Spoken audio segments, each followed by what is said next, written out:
Amém? Bom dia, a graça e a paz do nosso Senhor Jesus Cristo.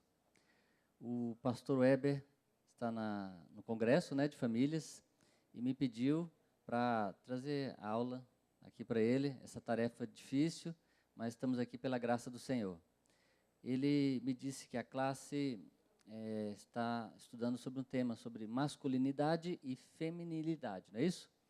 E ele falou que eu ficava livre para trazer outro tema. Então, não vou trazer o mesmo tema, tá? Mas também não vou trazer um tema que não fuja tanto, tá, desse tema. Vou falar aqui de um assunto que eu chamo de conselho para toda a família. Conselho para toda a família à luz da palavra de Deus. Tá bom?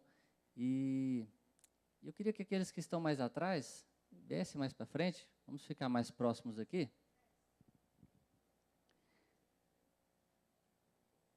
Isso. Acho que tem uma lista aí de chamada, né? O pessoal já está assinando. Eu queria que a gente começasse orando. Vamos ficar de pé para a gente orar?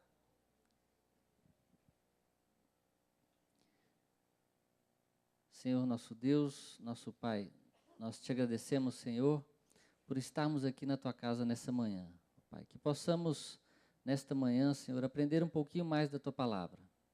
Que possamos, ó Pai, crescer na graça e no conhecimento do Senhor Jesus, para que possamos sair daqui um pouco diferente de como entramos. Possamos sair daqui um pouco diferente de nós e mais parecidos com Teu Filho Jesus Cristo, ó Pai. Que possamos, Senhor, crescer a cada dia como povo de Deus, como família do Senhor, seguindo os Teus mandamentos, a Tua palavra, os Teus conselhos, para que vivamos de forma a agradar a Ti. E que tudo, Senhor, seja para a honra e glória do Teu santo nome. E assim nós oramos e agradecemos por tudo, em nome de Cristo Jesus. Amém. Podem se sentar. Eu não me apresentei, Não sei se todos me conhecem. Eu estive aqui domingo passado de manhã, mas não sei se todos estavam aqui. Sou o pastor Kleber, da congregação do Paranoá. E já convido os irmãos de antemão para um dia irem lá visitar a nossa congregação. Lá a escola dominical é às 18 horas e o culto às 19. Por isso, estou aqui nesta manhã. Não pense, o pastor deixou a congregação lá e veio para cá. Não, é só às 18 horas que é a nossa escola. Eu queria que a gente começasse também abrindo nossas Bíblias. E eu te convido a abrir sua Bíblia no livro, na carta de Paulo aos Efésios, no capítulo 5. Efésios 5, verso 21.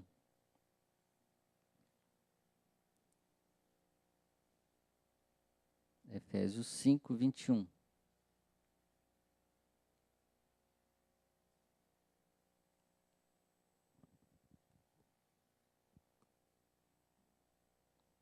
Esse texto, ele é um texto que vai servir de base para a gente. Efésios 5, 21. Diz assim a palavra de Deus: sujeitando-vos uns aos outros no temor de Cristo. Sujeitando-vos uns aos outros no temor de Cristo. Esse versículo é base e chave para todos nós. Quando nós vamos falar aqui de família, esse versículo ele diz tudo. Aqui já está resumido. Se nós tivermos algum problema em parar a escola dominical agora, já temos esse texto. Já diz tudo, resume tudo. Sujeitando-vos uns aos outros no temor de Cristo. E mais na frente nós vamos voltar a ele, vamos dizer que essa palavra sujeitando-vos é submetendo-vos, servindo uns aos outros no temor de Cristo. Isso serve para todos os relacionamentos e principalmente o relacionamento dentro do lar. E eu queria começar aqui, como eu disse, o tema é conselhos para toda a família, uma família de Deus. Conselhos não meus, tá? Eu não sou nenhum especialista familiar, nada disso. Conselhos vindo de Deus, da palavra do Senhor, tá bom? Também não pretendemos esgotar o assunto, o tempo não permite, e não traemos tudo que se resolva aqui. Vamos tratar de alguns temas. Aqui, o pastor Hebe me disse, e que a classe aqui é de pessoas casadas jovens, jovens casados, pessoas casadas há mais tempo, Então, vou tentar trabalhar em cima disso, tá bom? Não vou falar aqui para solteiros, que estão namorando, já vamos entrar aqui naqueles que têm família, tá bom? Ok, vamos lá. Vou tentar passar. Falei, pro irmão, se não der certo, ele me socorre, hein? Ó, já não... Ah, é para cá, né? Ah, tá bom. Lá na congregação não tem isso, aqui eu não estou acostumado. Ok. Primeiro vamos falar como está a família no contexto atual. A família no contexto de hoje. A gente percebe uma família triste. A família está triste, decadente, sem esperança. Quanto mais a família é ameaçada, mais a sociedade é degradada, é ameaçada. E a tendência é a situação se agravar cada vez mais. Resumindo o cenário atual da família e da sociedade como um todo, porque uma coisa acaba afetando a outra. Tanto a sociedade corrompida, a família também. E a família vem se degradando, vem se desgastando. Nós temos visto como, no nosso contexto aqui do DF, se você for olhar as pesquisas, a maioria dos casamentos, grande parte dos casamentos, as pessoas têm se divorciado com menos de 13 anos de casamento, já têm se separado. A média nacional é de 15 anos. Aqui no DF é de 13 anos, já estão se separando. Talvez por alta renda, facilidade no divórcio, de separar-se e ir a um cartório e fazer todo esse trabalho, a separação, e cada um vai para uma casa, um aluga uma casa, outro aluga outra, compra uma casa, compra outra. Talvez todas as facilidades, o estudo, né, as profissões, o alto custo de vida, tudo isso talvez tenha influenciado, e as pessoas têm deixado isso banalizar ou acabar com o casamento. Além disso, não só esse aspecto, mas o contexto que nós vivemos, até político e social, tem afetado. Essas leis aí anti-homofóbicas, essas leis feministas, quando eu falo feminismo radical, essas leis da palmada, que não pode bater mais nos filhos, e essa questão agora da identidade dos gêneros, eu falo que estamos em crise em tudo, né? Crise em todos os lados, financeira, social, econômica, até crise de identidade. Agora até essa, identidade de gêneros. O homem não sabe se é homem, a mulher não sabe se é mulher, e está uma bagunça total. E as nossas leis têm colaborado com isso, nossas políticas têm colaborado com isso, e por isso tem afetado nossa sociedade e afetado as famílias. Esse é o contexto atual. E como eu disse, como segundo a palavra de Deus tem dito, a tendência é piorar. A sociedade é corrupta, mas mesmo assim há esperança. A esperança é na palavra de Deus. A esperança é voltarmos à palavra. Vivemos aí esses dias agora dos 500 anos da reforma, e nada mais oportuno. A reforma é isso, é voltar à palavra de Deus. Não é inventar moda, criar coisas novas, não, é voltar à palavra. E a família do Senhor precisa voltar à palavra. Nossas igrejas precisam sempre voltar à palavra e ver o que Deus fez, como Deus criou a família, a sua primeira instituição. A família não foi criada por homens. Casamento não é instituição humana, casamento é instituição divina. O que Deus uniu não separa o homem. E temos que voltar para lá e ver como Deus quer que vivamos os nossos relacionamentos e os nossos lares. Vou começar aqui, eu falei conselho para todo mundo. Sogro, só vou começar com a sogra. Nada proposital, tá bom? Vou começar com a sogra aqui. Falar nisso, experiência pessoal. Eu amo a minha sogra. Já deve ter alguns adesivos que a gente pode colocar no carro, né? Sim, eu amo minha sogra. Talvez eu coloque um dia, tá? Mas é verdade, eu amo minha sogra. Ela, para mim, tem sido uma mãe, tá? E espero que vocês também amem as suas sogras. E a sogra, às vezes, é tão desvalorizada, né? Tem tanta piadinha de sogra e não se preocupe, não vou fazer nenhuma piadinha de sogra aqui, tá bom? Pelo contrário, amem suas sogras. Sogra. Deve haver nos relacionamentos e no papel da sogra, deve haver tolerância, aceitação e respeito. Nós vemos tantos conflitos, principalmente a sogra e a nora. A gente vê demais entre a sogra e a nora, principalmente. Talvez seja porque elas amam o mesmo homem, o mesmo rapaz, a mesma pessoa. A mãe ama o filho e a esposa ama o marido. E aí, talvez por esse amor egoístico, o problema está aí, não é amar, o problema não é amar, o problema é o amor egoísta, haja discussões, hajam brigas. E deve haver tolerância, tanto da sogra, tolerar que agora o seu filho, né, tem uma esposa que ele ama também, e agora ele vai se mudar da sua casa e vai morar com ela, e vai cuidar dela. Não que ele vai abandonar, ele não está te abandonando, não. Ele agora tem a esposa dele, a casa dele. Então tem que haver tolerância. Nós vamos falar para a nora também daqui a pouco. E do lado dela também tem que haver tolerância com a sogra. Temos que ter paciência também. Todos nós somos pecadores, né? Até a sogra é pecadora também. Então temos que ter tolerância, paciência, aceitação. Aceitar a nora. Em vez de chamar de nora, chama de filha. Aceitar ela como se fosse uma filha. Olha, agora eu estou ganhando mais uma filha na minha família. Esse pensamento é esse. E não uma inimiga, mas uma filha. E ela tem que pensar isso. Vocês são sogras, tem que entender isso, porque ela vai cuidar do seu filho. E você quer que ela cuide bem, não é? Como você cuidou.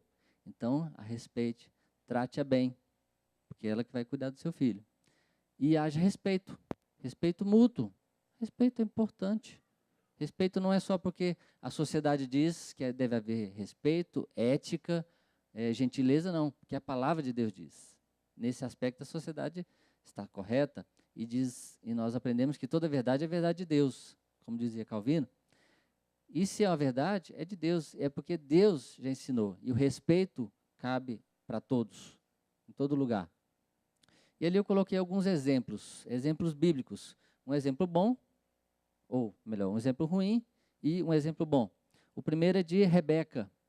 Rebeca, ela era uma sogra amargurada, porque ela odiava as mulheres de Esaú, porque elas eram idólatras. Esaú se casou com mulheres que não eram do povo de Israel, e diz a palavra que aquilo, lá em Gênesis 27, 46, diz que aquilo produziu uma raiz de amargura no coração de Rebeca, por causa daquelas noras. Ela não gostava das suas noras. Aí vocês vão falar, mas pastor, mas elas também não eram de Deus, não, elas eram idólatras, não era o povo de Israel. Mas diz a palavra que nós temos que amar até os nossos inimigos, né? Então, mesmo que a sua nora, né, não seja crente, ou a sua nora não seja presbiteriana, você tem que amá-la. A verdade é essa. E um exemplo bom é Noemi. Noemi também teve noras que não eram da sua religião, não eram da sua crença, do seu povo, mas Noemi amou as suas noras. Noemi tratou tanto elas bem, que cuidou delas, mas ela disse, olha, mas não me sigam, eu não tenho mais marido, vocês não têm mais maridos, né? Voltem para suas famílias. Mas ela deu um exemplo tão bom de sogra, que Ruth quis ficar com ela. Não, eu não vou deixar a senhora, não. A senhora agora é minha família, é a família que eu tenho. Porque Noemi deu bom exemplo para ela. Foi usada por Deus para dar bom exemplo, tanto que a sua nora, mesmo sem o seu esposo jamais, não tinha mais seu esposo, ela amou a sua sogra, falou, agora eu quero ser da sua família, e o seu Deus vai ser o meu Deus agora. Isso aqui é o testemunho de sogra. Até uma nora que não era crente, né, vamos dizer assim, se converteu ali, né, pelo exemplo, pelo bom testemunho, e Deus usou aquela sogra. Olha só, bom exemplo aí para vocês sogras, hein? Exemplo de Noemi. Não sejam como Rebecas. Vai para lá, né? Me ajudem. Sogros. Agora para o sogro. Sogro, vou falar muito de sogro, não, né? Vou falar aqui dois exemplos, um ruim e um mau. E um não tão bom, né? Labão, que foi o sogro de Jacó. Labão era muito esperto, né? Jacó queria se casar com Raquel. Aí Labão falou assim, não, então faz assim, você vai trabalhar para mim 7 anos, e aí você pode ficar com Raquel, tá bom? Espertinho. Aí Jacó trabalhou, né? Aí falou, agora terminei, trabalhei, agora me dá a Raquel. Ele, não, mas o nosso costume é diferente. Lia é mais velha, então você tem que ficar com ela. Agora, se você quiser Raquel, você vai trabalhar mais 7 anos, né? Espertinho, né? Porque não falou antes, né? Espertinho. Mas Jacó, né, que amava tanto Raquel, trabalhou mais 7 anos. Esse é um exemplo ruim de sogro. Então, sogro não queira ser espertinho, não, em cima dos seus genros, tá bom? Fala a verdade, sempre a verdade. E um exemplo bom é de Jetro. Jetro foi um bom sogro. Foi o sogro de Moisés. Jetro foi um conselheiro para Moisés. E lá no final vamos descobrir essa palavra importante para sogros e sogras, conselheiros. Moisés estava com um problema diante do povo de Deus. Tinham muitas pessoas e todo mundo vinha se consultar lá no gabinete, né, do pastor Moisés. Era muita gente. Moisés não tinha tempo nem de preparar a palavra, tanto gabinete. E aí Jetro viu aquela situação e falou: Moisés, você vai morrer de jeito, você não aguenta não. Por que você não escolhe homens sábios, né, presbíteros? Olha que beleza. Homens sábios, anciãos, né, que conheçam a palavra de Deus e divida esse trabalho com você e ajude a tratar dos problemas do povo, a aconselhar, a trabalhar com o povo. Aí Moisés falou: boa palavra essa, né? Então Jetro foi um bom sogro, ele deu um bom conselho, foi um bom conselheiro. Então, sogros, exemplo para vocês aí é qual? É Labão ou é Jetro? Estão acordados, né, gente? Jetro, né? Muito bom. Ok. Pais e sogros e avós, né? Vocês devem aceitar o deixar dos filhos, porque Deus planejou isso. Quando os filhos estão indo embora para o casamento, né, eles não estão indo embora, eles estão apenas fazendo o que Deus falou: deixará o pai, deixará o homem o pai e mãe e se unirá à sua mulher, serão os dois uma só carne. Então ele está cumprindo o mandamento de Deus. Não dá para ficar morando na mesma casa, isso é complicado. Às vezes tem que morar, né, é necessário, mas é importante que cada um tenha a sua casa, o seu lar e construa a sua família, porque senão as coisas começam a se misturar. Então, o seu filho não está te deixando, não está te abandonando, não é um filho ingrato, não. Eu fiz todas as meninas agora, essa menina agora está me deixando. Não, ele está cumprindo o mandamento de Deus, né?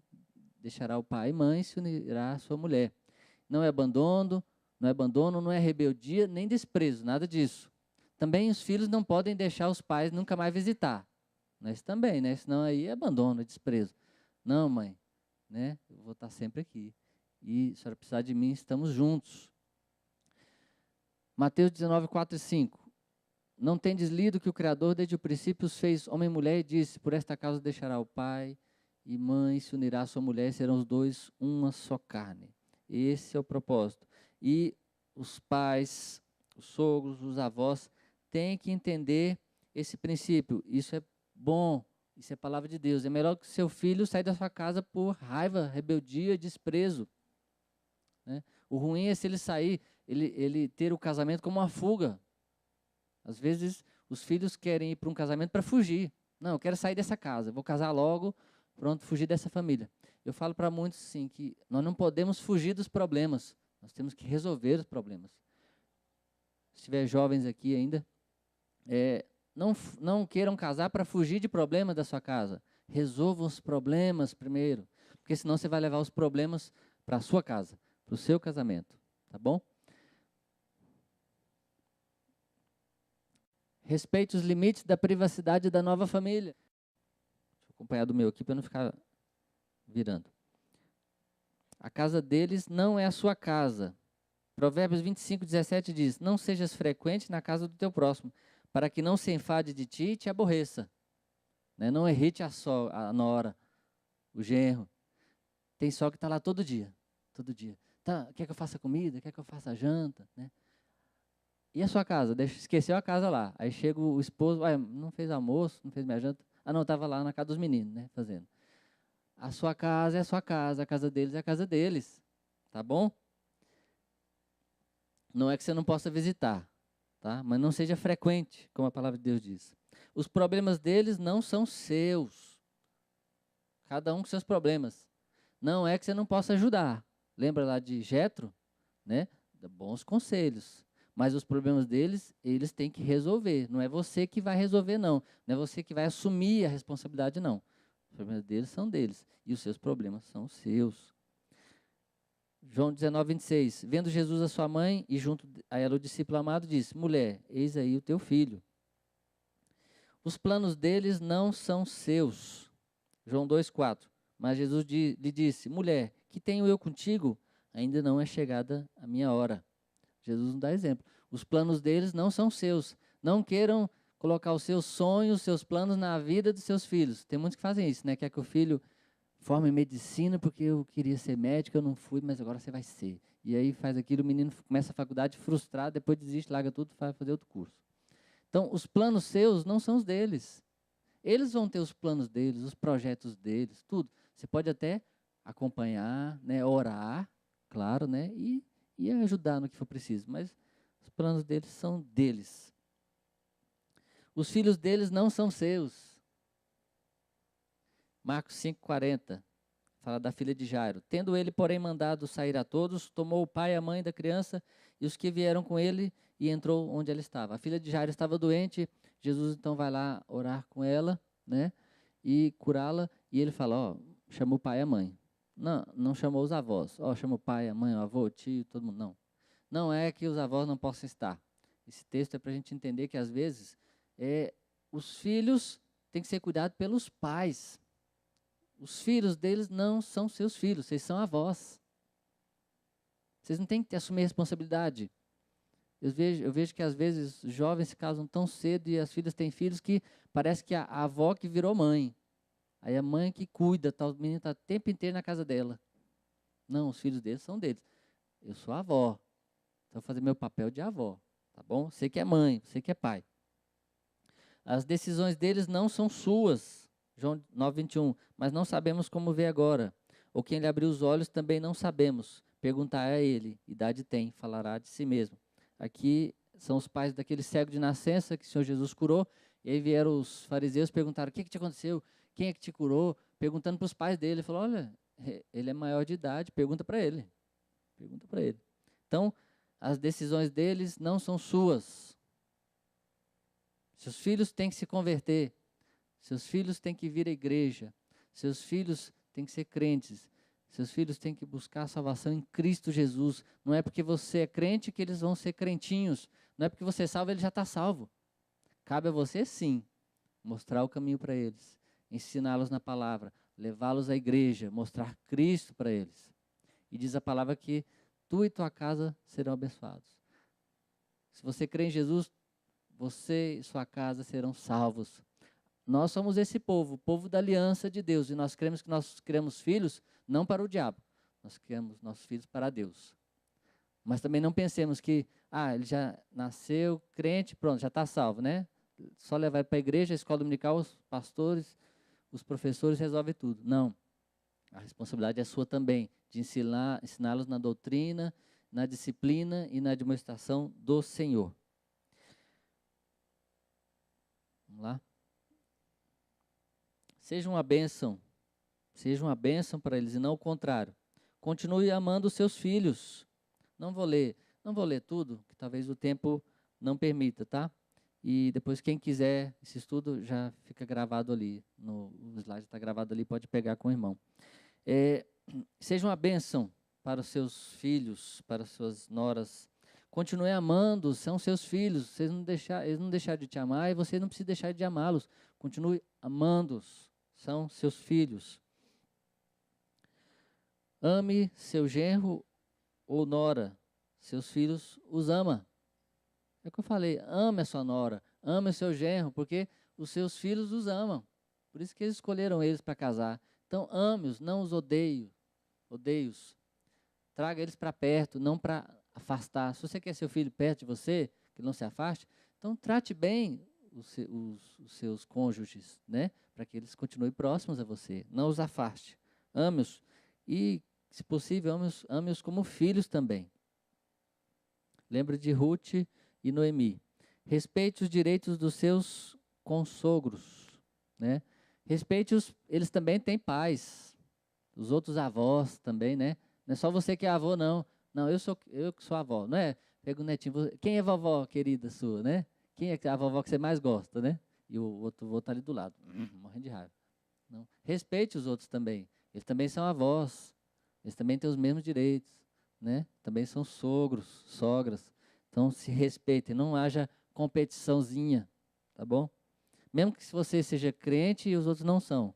Respeite. Ame. Concluindo, sogros e avós devem exercer a função de consultores, não de interventores. Lembra de Labão, o exemplo ruim, e o exemplo bom de Jetro. Vocês devem ser consultores. O filho vem, os filhos vêm, pai, mãe, nós estamos com esse problema lá em casa, o que a senhora acha, né? Meu filho, eu acho que assim, assim, assim. Sejam bons consultores. Não, vamos lá, resolver, eu que vou lá. Não, ele que vai resolver. Mas você pode dar bons conselhos. Não sejam interventores, né, toda hora intervindo no meio, não. Sejam bons conselheiros. Isso que a palavra nos ensina. Genros, rapidamente. Seja como um filho para seus sogros. Seja um filho. Não seja alguém ruim, não seja alguém que produza raiz de amargura nos seus sogros. Seja como um filho. Tenha eles como autoridade. Os respeite também, porque eles são o pai dos seus cônjuges. Exemplos bíblicos. O apóstolo Pedro pediu a Jesus para curar sua sogra. Olha que exemplo melhor do que esse. A sogra de Pedro estava doente de cama. Ele disse: Senhor Jesus, cura minha sogra. É isso, ama sua sogra, né? Pessoal, está doente, né? Senhor, leva, né, Senhor, para estar ao teu reino. Hoje mesmo estarás contigo no paraíso, né, Senhor? Não, ore para Deus curar. Alguns brincam, né, falando que por isso que Pedro negou Jesus, né, que ele curou sua sogra. Brincadeira. Perdão. Falei que eu não falo brincar com sogra, perdão. Não, mas Pedro amava sua sogra também, né? Senhor Jesus, cura minha sogra. Ore pela sua sogra. Ame a sua sogra e seu sogro. Jacó e Labão. Jacó sofreu dano, né? Ele diz para Labão, Gênesis 31, 38, 39. 20 anos eu estive contigo, as tuas ovelhas e as tuas cabras nunca perderam as crias, e não comi os carneiros de teu rebanho. Nem te apresentei o que era despedaçado pelas feras. Sofri o dano. A palavra é sofri o dano. Se às vezes você precisar sofrer o dano, sofra o dano. E assim todos os nossos relacionamentos. A palavra de Deus diz que às vezes se precisarmos sofrer o dano, sofra o dano. Tá bom? Respeite os seus sogros. Tá bom? Para as noras também é a mesma coisa. Não sejam raiz de amargura para as suas sogras, como foram as mulheres de Esaú para Rebeca. Sejam como Rutes para as suas sogras. Tanto é que a sogra de Ruth gostava tanto dela que arrumou até um outro esposo para ela, né? Ela tinha perdido o esposo, que era o seu filho, e ela falou: Ruth, você vai arrumar um outro esposo, né? E ela ajudou. Olha, você se veste, você se cuida, e você vai arrumar outro esposo. E orou por ela. Olha que bênção, que sogra. E Ruth, né, retribuindo, né, amor a essa sogra. Então, esses bons exemplos. Gente, se vocês quiserem perguntar, tá bom? Comentar, fique à vontade. Se eu estiver sendo muito rápido também, me avise. Passou, não? Irmãos, relacionamento entre irmãos. Às vezes os relacionamentos entre irmãos são difíceis. Há ciúmes, há invejas, há competição. E muitas das vezes o problema costuma ser os pais. Os pais que às vezes incentivam os filhos a essa competição e a esse ciúme. Às vezes os filhos não são bobos, eles percebem, às vezes há uma preferência dos pais em algum filho com outro. Isso é muito ruim. Volte ao exemplo lá de Rebeca e de Isaac. Eles tinham preferências. Isaac gostava de Esaú, né, tinha preferência, e Rebeca amava Jacó. Tanto é que ela ajudava Jacó a fazer as suas tripulias, né? As suas mentiras, as enganações, ela ajudava a enganar até o Isaac, né? Então, essas preferências de um pelo outro causam problemas. E tanto é que causou separação entre os dois irmãos. Esaú e Jacó queriam se matar, né? Esaú queria matar Jacó, Jacó teve que fugir. Então, isso traz problemas. E os irmãos não podem viver em discussão, em competição. Às vezes um irmão é mais bem-sucedido profissionalmente do que o outro, né? E não pode haver isso. O irmão tem que achar bom. Que bom, né? Que Deus o abençoe. E não tem inveja. Às vezes os pais dão um presente para um no dia do aniversário dele. Aí porque ele ganhou o presente, mas mesmo não sendo meu aniversário, também tem que ganhar. Não, no dia do seu aniversário você vai ganhar. Hoje é o dia do aniversário dele. Ele vai ganhar e nós vamos nos alegrar com ele. Você vai se alegrar com seu irmão, nós vamos festejar. Esse deve ser o sentido. Mas pais fazem assim, não, para o outro não ficar com raiva, eu vou dar um presentinho também, né, para ele. Não, hoje vamos comemorar o aniversário do seu irmão. Lá em casa não temos problema. que tem um casal de gêmeos, eles estão na classe de jovens lá, é o Felipe e a Lídia. E tanto é que eles estão fazendo aniversário hoje, dia 5 de novembro, né? Deus os abençoe, já oramos com eles hoje. Então não tem problema, que vai dar presente para os dois, né? Então não tem essa briga. Mas se não for no mesmo dia, hoje é dia de comemorar aquele aniversário daquele irmão. E aí alguns exemplos. Irmão do filho pródigo. O irmão mais velho ficou com raiva porque o pai recebeu aquele irmão que tinha sido ruim, um filho ruim, pediu a herança do pai, gastou com tudo, né? Com prostitutas, gastou tudo, e agora volta, porque está sem nada, voltou para casa. E o pai ainda recebe de braço aberto, ainda dá uma festa, manda matar aquele boi. Isso não me deu nem um cabritinho para comemorar com meus amigos. Eu que sou bonzinho, faço tudo o que o senhor quer, né? Não fiz isso que esse outro aí fez. Então, ele se achava melhor do que o irmão dele. E os irmãos não podem se achar melhor do que os outros. Vocês dois são pecadores. E não é porque você talvez seja mais bonzinho, que seja mais obediente, o seu outro talvez, seu irmão seja mais custoso, como se diz lá em Goiás, mais custoso. Não é que você é melhor do que ele, não. Ali nos mostra claramente o amor de Deus por nós. Não é por mérito, é por graça. Então, não tenha inveja. Comemore. Perdoe seu irmão também, se ele foi ruim. Perdoe. Isso serve para nós, igreja, né? Quando algum de nós erramos, que nós não nos sintamos melhores e nem afastemos esse irmão da nossa presença, mas nós perdoemos, o abracemos e esqueçamos de tudo, né? Como Deus faz com a gente. Amém? O exemplo ruim é Caim e Abel. Caim e Abel não houve esse perdão. Deus aceitou a oferta de Abel e não aceitou de Caim. E Caim se indignou e Deus falou, se você não melhorar esse teu jeito, esse seu coração, se você não mudar, o mal está sobre ti já. E ele não quis nem saber, ele não perdoou o irmão dele, tanto é que ele chegou a matar o irmão. Inveja, raiva, ódio. Entre irmãos não pode haver isso. Tem que haver amor. E os pais têm que tomar cuidado com isso, que às vezes os pais criam isso nos irmãos. Inveja, ciúmes e competição. Não pode haver. E outro exemplo ali, né, Esaú e Jacó, que eu já falei. Né, culpado foram os pais. Criar todo esse problema entre os dois. Só que, graças a Deus, que houve um momento de perdão. E nesses casos, sempre tem que haver o perdão. Esaú e Jacó se encontraram, né? Lá em Gênesis 33, conta a história. Jacó foi com medo, né? Mandou um monte de gente na frente. Ó, vocês vão ir na frente que vão receber ele, já chego lá, né? E manda um monte de presente, com medo de Esaú. E aí quando Esaú viu Jacó, abraçou, né? E sentiu saudade dele, abraçou. E ele falou assim, nossa, o teu rosto me lembrou o semblante de Deus. Olha, porque ele houve perdão. Por isso que ele falou isso, porque houve perdão. E sempre quando há perdão, quando nós perdoamos ou somos perdoados, naquele rosto daquela pessoa que nos perdoa, nós vemos o semblante de Deus sobre ela. E assim, quando você perdoa alguém que te ofendeu, te fez mal, é o semblante de Deus que ele está vendo. É Cristo que ele está vendo em você. Você está demonstrando o mesmo amor de Deus por você, ao seu irmão. Amém? Então, a relação é de perdoar sempre. Isso em todos os relacionamentos. Ok. Agora vamos falar sobre casamento. Casamento. O texto básico e principal, e um texto simples, nós não vamos ler ele todo aqui, mas depois os casais leiam, tá bom? Isso fica até de tarefa para casa e de devocional para vocês. Os casais, marido e mulher, leiam Efésios de 5, 21 a 33. Efésios 5, de 21 a 33. Nós começamos do 21, porque na sua Bíblia vai estar separado, né? Vai ter um texto, um título, antes do 22, é o lar cristão, marido e mulher. Não, esses títulos aí não existiam, tá? Antigamente, essa é a Sociedade Bíblica que colocou. Então, não prestem muita atenção neles, não. Comece do 21, sujeitando-vos uns aos outros no temor de Cristo. Vamos repetir?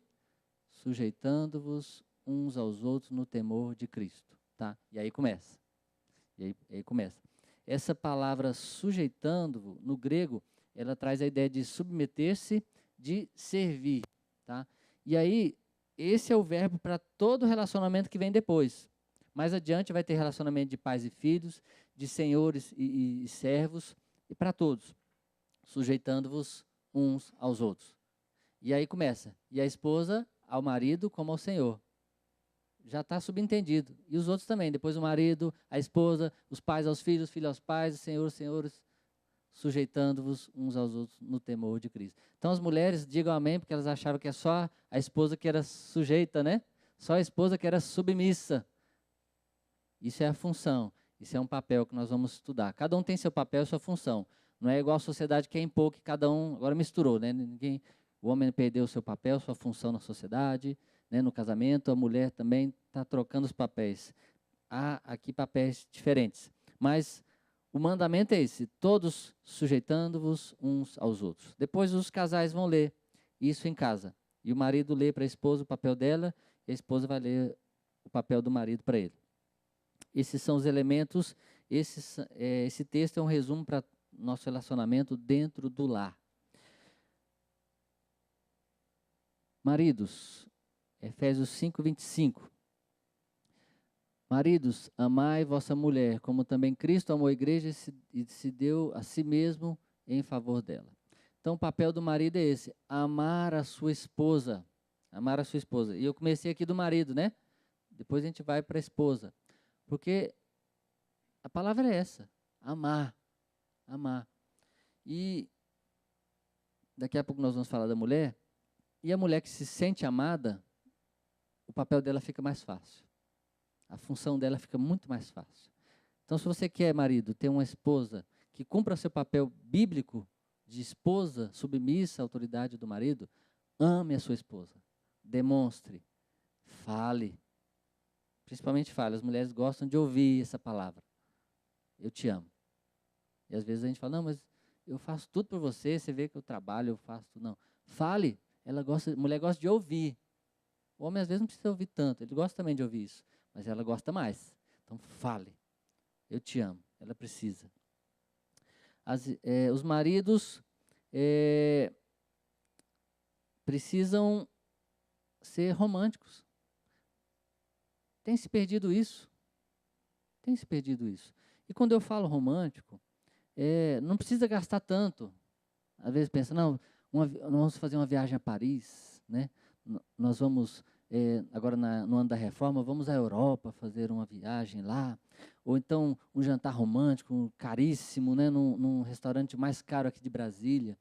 Ou um anel de brilhante, né? Uma gargantilha de ouro, ou por aí vai, né? As mulheres vão dar um monte de sugestão aí, tenho certeza. Né?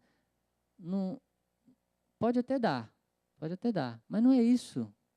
Não é isso que elas precisam no fundo, né? Mas pode dar se quiser, viu? Né? As mulheres agradecem, né? As mulheres dizem amém, né? Mas isso não é isso que vai manter um casamento. É isso que eu quero dizer. Não é isso que vai manter um relacionamento bom e saudável. Elas precisam de um abraço, de um beijo, de um eu te amo, uma flor, né? Pequenas coisas não custam nada. Aí os maridos digam amém, né? Pequenas coisas não custam nada. E Deus gosta de trabalhar com as pequenas coisas, com as coisas ordinárias, as coisas comuns, as mínimas coisas. Você já disse eu te amo para sua esposa hoje? Não precisa responder para mim, não. Isso é entre vocês dois, depois você se resolve aí. Né? Cria o costume, o hábito, eu te amo. Antes de ir trabalhar, amor, eu te amo, um beijo. Dá um beijo. A gente, nesse mundo corrido nosso, a gente tem que deixar de fazer essas coisas.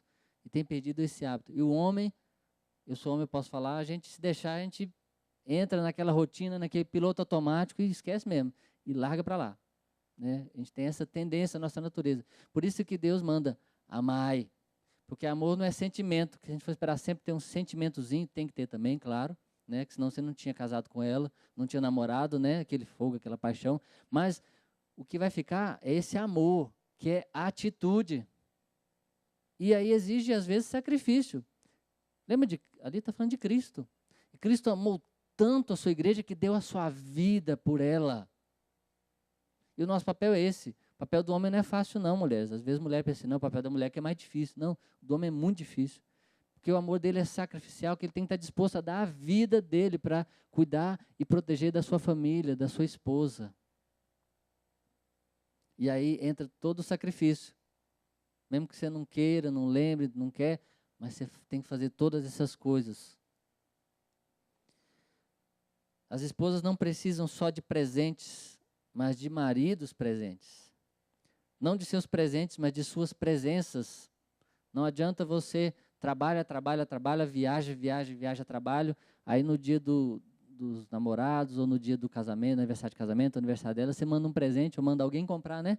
Manda a secretária comprar, entrega lá, manda entregar. Não é isso. Mais do que um presente, ela precisa da sua presença. É disso.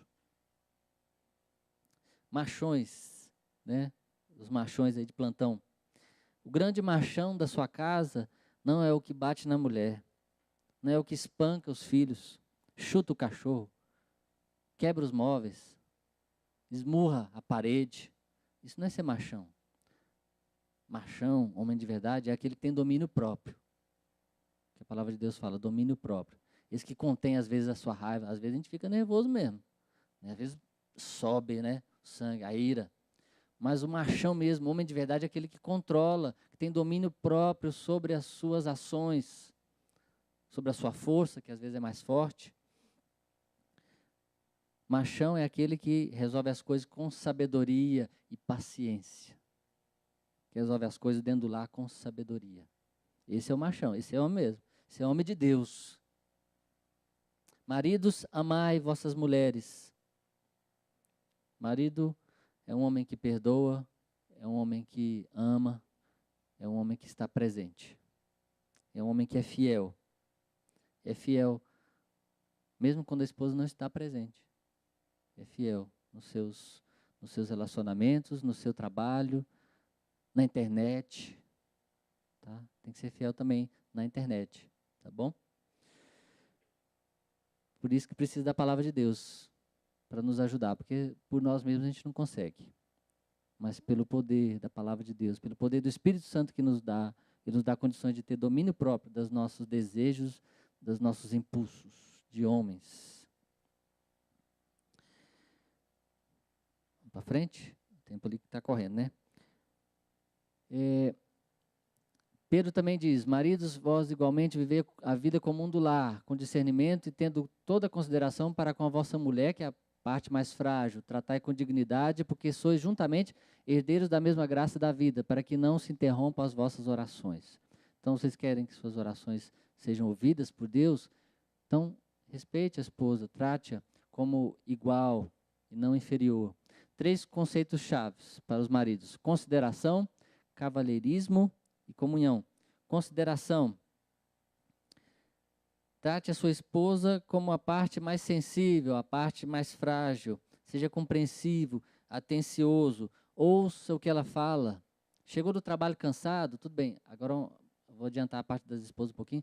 O marido às vezes chegou cansado do trabalho, que problemas. Dá um tempinho, né? Deixa ele chegar, trocar roupa, tomar um banho, sentar no sofá. Aí vamos conversar. E aqui uma boa coisa para os casais. Tempo de sofá. Tire um tempo todos os dias. Nem que sejam 5 minutos de sofá, para vocês dois, para conversar, colocar os assuntos em dia, isso é importante. Então, mas os maridos, aprendam a ouvir, amar faz parte, ouvir, e a esposa gosta de falar, às vezes ela chega do trabalho e quer contar os problemas, aconteceu isso no meu trabalho, e a fulana falou isso, a fulana fez aquilo, e falou aquilo, você acredita? Ouve, às vezes está aqui com o controle na mão, né? Tá. Ela quer que você preste atenção. Ouve. E a palavra de Deus, ela nos ensina que esse ouvir coloca o seu coração naquilo. Fala assim, ouve, presta atenção. É isso que ela quer. 5 minutinhos. Pronto. Aí vai assistir seu futebol, vai assistir o jogo do Flamengo, né? Amém? Né? Tinha um São Paulino aqui, né? Misericórdia. Ainda bem que ele não está aqui para ouvir, né? Então, ouça a sua esposa, trate-a com consideração, não com desprezo. Quando você namorava, você não dava atenção para ela? Ô, meu amorzinho, né? Vou te buscar em casa, né? Acabou aquilo? Acabou não. Então, consideração. Cavalheirismo. Falei de romantismo, cavalheirismo, essas coisas têm sido perdidas. Ah, não, essa coisa de cavalheirismo, isso é coisa do passado. Tem mulher que até fala, não gosto de negócio de homem cavaleiro, não, gosto de homem é bruto. Vocês acham graça, né? Mas seja cavaleiro, mas no fundo ela gosta. Abra a porta do carro para ela entrar de vez em quando, né? Principalmente quando está chovendo, né? Às vezes está chovendo e corre, já entra no carro, fecha as portas, aí já trava o carro. A esposa lá de fora tentando abrir. Abra para ela primeiro, deixa ela entrar. Abra as portas para ela subir, né? Subir a escada, né? Vai atrás cuidando, né? Se ela cair. Essas coisas. Tem homem que vai entrando na frente.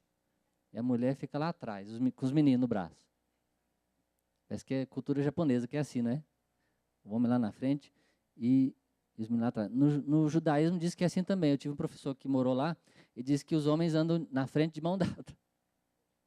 Ele achou muito estranho, falando, meu pai não tem esse costume de homem andar de mão dada, não. Mas eles vão, os homens, né, conversando, homem, é homem mesmo, de mão dada, e as mulheres, os meninos tudo atrás, né? Mas aqui nós não somos judeus, não, tá? Nós somos brasileiros. Então, ande de mão dada com sua esposa, junto com ela, né? Deixa ela entrar na frente, coisas de cavalheiro, né? Não sejam egoístas. São essas coisas pequenas que a mulher gosta, né? E que ficam marcadas. Comunhão. Pedro diz que maridos e esposas são herdeiros da mesma graça de vida. Então tem comunhão com ela. Tem que ter esse tempo do sofá, tempo de conversa, de diálogo, de ouvir, tempo de ler a Bíblia juntos. Você tem que ter seu tempo de ler sua Bíblia, só você e Deus. Mas tem que ter o tempo da família junta também, devocional. Nós temos perdido isso, não temos mais nos reunido como famílias para ter um devocional, nem que seja pelo menos uma vez por semana. Mas tempo de vocês dois orarem juntos, orarem um pelo outro, lerem a palavra. Eu já dei um texto aí, né? Efésios 5, a partir do verso 21, já tem texto para vocês fazerem devocional juntos. Tá? Essa comunhão, esse compartilhar, essa confidencialidade, ser cúmplices, essa cumplicidade uns dos outros. Às vezes você está com um problema, compartilha com ela. Os homens não gostam de falar as coisas, né? Eu vou resolver sozinho. Às vezes você está precisando de uma ajuda. Olha, eu estou com esse problema no trabalho. Né? Estou passando por esse problema, essa tentação às vezes. Né? Então, queria que você orasse e compartilhasse com você para me ajudar também. Né? E não ficar escondendo da esposa, né? Que talvez ela possa até te ajudar. Mas a mulher não sai correndo já para quebrar o pau, não. Isso não, ajuda ele, né? Vamos orar, vamos conversar sobre isso. Vamos resolver esse problema. Tá? É isso, conversar, não é brigar. Né? E resolver os problemas. Às vezes nós temos que discutir problemas, e os homens têm essa mania de fugir dos problemas. E eu vou falar um pouco mais disso para as esposas. Vamos resolver os problemas. Não é brigando, vamos ter que debater. Às vezes nós vamos ter que sentar, não é jogar por debaixo do tapete. Vamos discutir. Os filhos estão com problema. Vamos passar para as esposas, que a gente entra nesse assunto melhor. Rapidamente, a mulher não está desempenhando um papel inferior. Né? Ali, verso 22 diz que as esposas sejam submissas ao marido como ao Senhor. Mas nós lemos o verso 21 que são todos, né?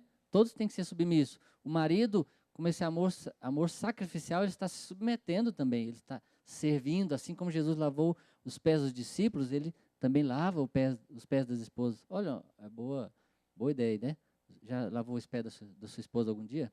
Faça isso vocês dois no momento, né? Lava os pés dela. Então, mas o sentido é esse, de servir. A ideia é essa, de servir. E a esposa também, servir. Como servindo ao Senhor. Tudo ao Senhor. Você vai se submeter à autoridade do seu esposo por causa do Senhor, por causa de Deus. Porque eu sei que se fosse por você, você não queria, não. Muitas mulheres são bem fortes, né? São líderes natas, e se deixar, elas tomam conta do pedaço. E elas querem. E se você é uma mulher, eu digo para você aqui, se você é uma mulher dessas, forte, né? Que tem essa natureza de tomar a frente das coisas, tenha domínio próprio. Não tome lugar do marido. Ajude-o. Aproveite essa sua capacidade e ajude a ele. É isso que nós vamos aprender. Então, vamos passar à frente ali. As esposas.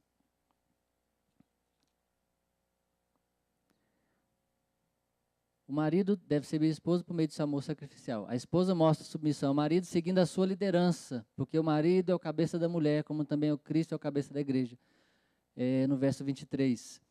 Então, é esse papel. Aqui se trata, todos os dois são servos uns dos outros. Aqui está papel e função. O marido é de quê? De líder. Assim como Cristo é o líder e governa a igreja, o marido é o líder da sua casa. Tá? É nesse sentido. A esposa não pode tomar o lugar do marido, não. Não, eu que vou governar essa casa aqui. Eu que vou ser o homem dessa casa. Às vezes você pensa isso, às vezes você já até falou isso, né? Você não pode. Você está indo contrário à palavra de Deus. Controle-se. Por isso que nossas igrejas também têm esse aspecto.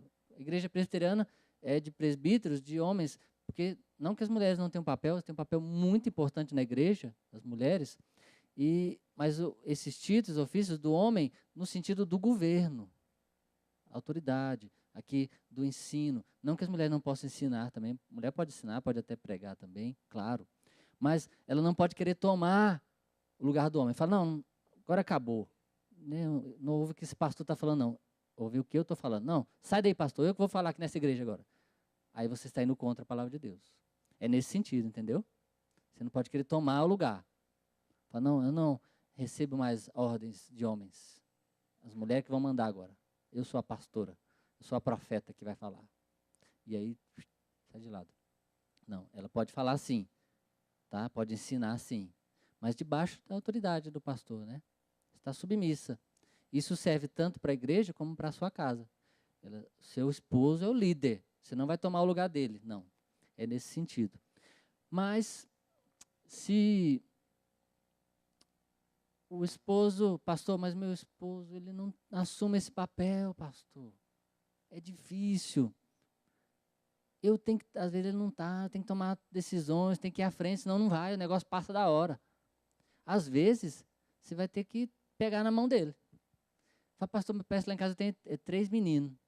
É os filhos e o marido também é menino. Às vezes você vai ter que pegar na mão dele. Ajudar. Está acontecendo isso. Você já observou que os meninos estão assim, diferente? O menino está assim. Ele está diferente. E as esposas, as mulheres, elas têm esse sentido aguçado, é verdade. As mulheres têm essa arte milenar, porque desde o princípio elas foram criadas, de certa forma, para atender aos desejos do seu senhor, o marido, né, o Baal, que é do Antigo Testamento, esse nome é Senhor. E elas tinham que saber, antes dele chegar, saber o que ele quer. Pelo olhar dele, ela tinha que saber o que ele quer. Pelo pisado, meu marido está chegando. Então elas têm essa arte. E até com os filhos, pelo choro, desde criancinha, pequenininha, sabe que está com choro de fome ou se está sentindo alguma coisa. E as mulheres têm isso aguçado. Elas olham para os filhos e já sabem se você está com algum problema. Só pelo olhar, só pelo andado. Só pelo andado, ela sabe que não tem algo está errado. Os homens são meio desligados, eles não veem as coisas. Quando vê, o trem já passou faz tempo.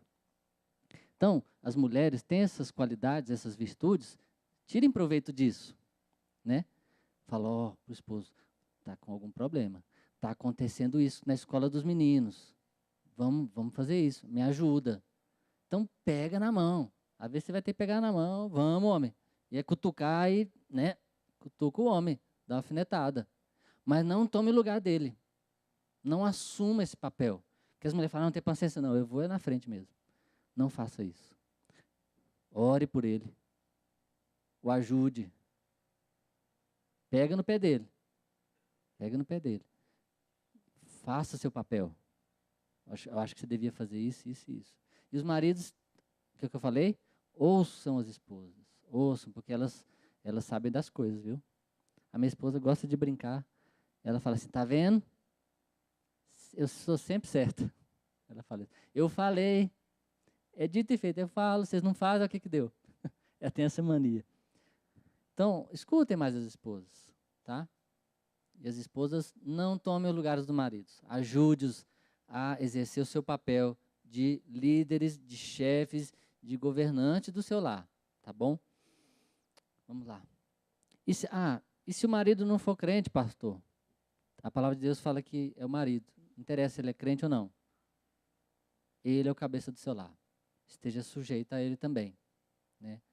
Agora, a autoridade dos homens não pode passar a autoridade de Deus. A palavra de Deus diz assim: importa obedecer a Deus do que aos homens. Se essa autoridade passa a autoridade de Deus, é diferente. É diferente.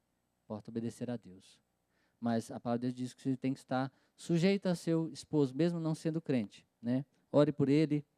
E se ele é crente, mas não assume o seu papel, ore por ele. Ore, faça jejum, ore, ore, ore. E o ajude. Amém? Amém? Amém. Vamos, gente. Os presbiterianos também falam amém, né? Glória a Deus. Tá bom. E o tempo está corrido e eu dei essa acelerada aí, mas o contexto é esse, tá? O resumo do nosso estudo é mais ou menos isso mesmo. Nosso tempo está acabando e não vou me estender mais. Eu tentei resumir o estudo ao máximo aqui e eu queria só deixar o seguinte para vocês. O que torna um casamento forte?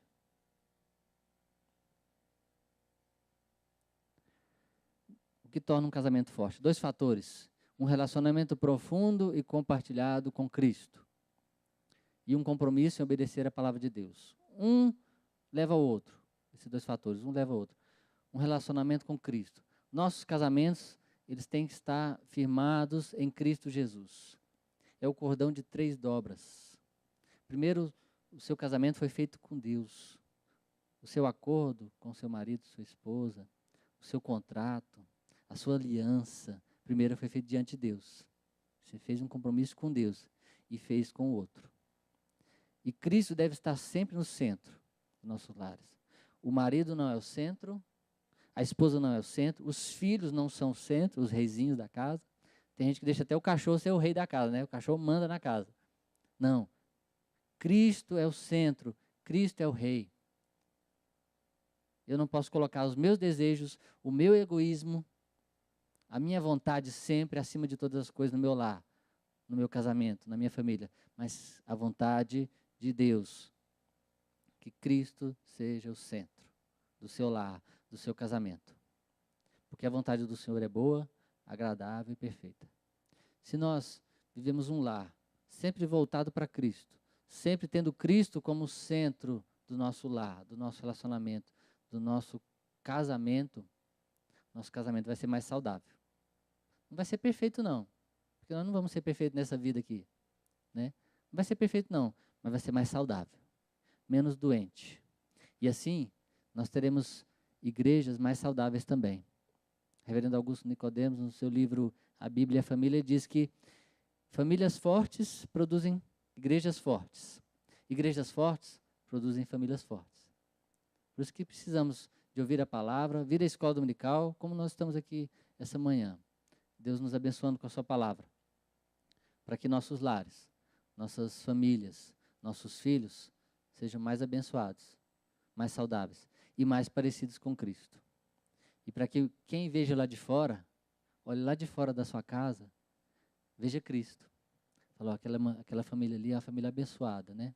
Mesmo que eles passem por dificuldades, problemas, eles estão alegres, porque a alegria deles está afirmada no Senhor. E aí vocês vão pregar para os seus vizinhos, para os seus outros familiares, através da sua família. E a sua família vai ser uma família missionária, uma família que prega a palavra de Deus. Não só de boca, de palavras, mas pelo exemplo, pelo dia a dia, pelas atitudes. Amém? Alguém quer perguntar, quer falar alguma coisa, acrescentar? Pois não, irmão?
se a gente conseguir pelo menos domar essa carne, domar essa língua, sabe? Se a gente conseguir entender o que a gente faz por não buscar essa santidade, não buscar esse fruto do Espírito Santo, se a gente conseguir entender isso, muitos dos nossos relacionamentos seriam bem melhores. Verdade, querido. É isso mesmo. É o que nós falamos aqui sobre o domínio próprio, né? Que é o fruto do Espírito, né? Amor, alegria, paz, né? Mansidão, domínio próprio, faz parte. E quanto mais nós nos alimentamos dessa palavra, por isso que sempre precisamos estar firmados na palavra de Deus. Quanto mais nos alimentamos dela, o Espírito Santo ele vai nos ajudar. É nesse processo de santificação para toda a nossa vida, é o Espírito Santo nos ajudando e a gente cooperando também. Aí é um processo de cooperação. Devemos nos esforçar. Por isso que é o mandamento aqui. Nós não chegamos a entrar no texto, mas lá em Tito 2,15 diz: mulheres, ensina as mais novas a amarem seus maridos. Então, amar aqui não é só homem, não, as mulheres também. E esse amor sempre vai ser de sacrifício, de atitude. E se nós não estamos firmados na palavra de Deus e não buscamos as coisas do Espírito, fruto do Espírito, mas as coisas da carne, a nossa tendência é bagunçar tudo.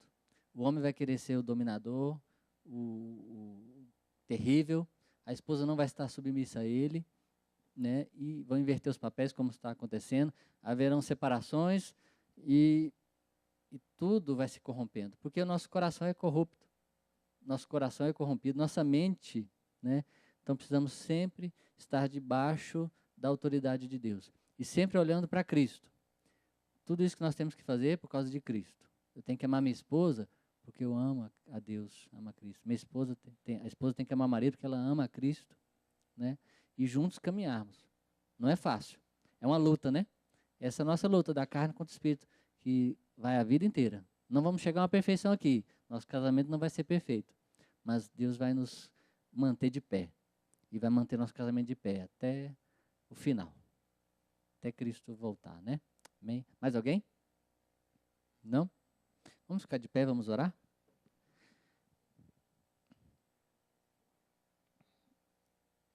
Senhor nosso Deus, nosso Pai, graças te damos, Senhor, porque a Tua palavra é boa, Pai.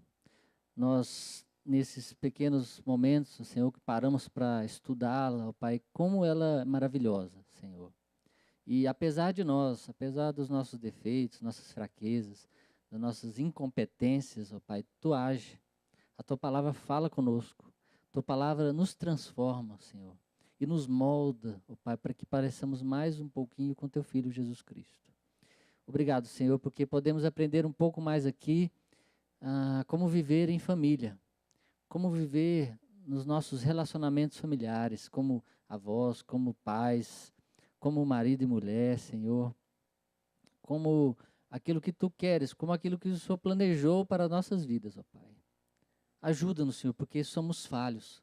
Nossa natureza é pecaminosa, ó Pai. Nós sempre queremos ir contra tudo isso, rebeldes contra isso. Mas o Senhor nos alcançou.